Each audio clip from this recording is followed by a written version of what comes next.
Dedico este poema a mi papá Odilon, mi mamá Celia Delfina, a mi profesor Luis Alberto Laime Cusi del 6º grado A todos los profesores y profesoras de la institución educativa Príncipe Sebastián II de los Godos de Paucartambo y a todos los maestros del Perú.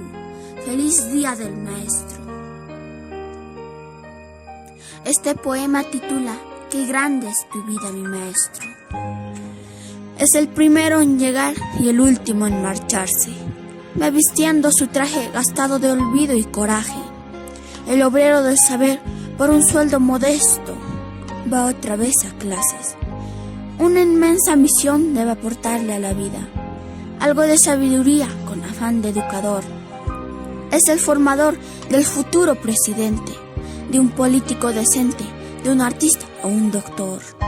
Qué grande tu vida, mi maestro. Qué grande es tu grata ocupación. Fracciones de mi vida no te olvidan. Qué grandes son tus días de maestro. Bendita tu honesta vocación. Tu acción, tu lucha y tu nobleza no se olvidarán jamás. Me enseñaste más palabras que mi padre. Amar el suelo y el lugar donde nací. Confidente de ese niño algo inocente, tan presente en mi modo de vivir. Soñador de un mundo más parejo. Escritor de un viejo pizarrón, algo duro por momentos, comprensivo y algo atento. Me enseñaste que yo puedo ser mejor. Qué grande tu vida, mi maestro, qué grande es tu grata ocupación.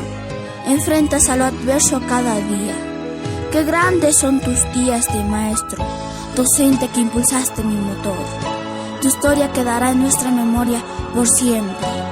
Enseñaste a un futuro presidente, a un artista, un soldado o un doctor, incluso a la que hace este poema. Gracias.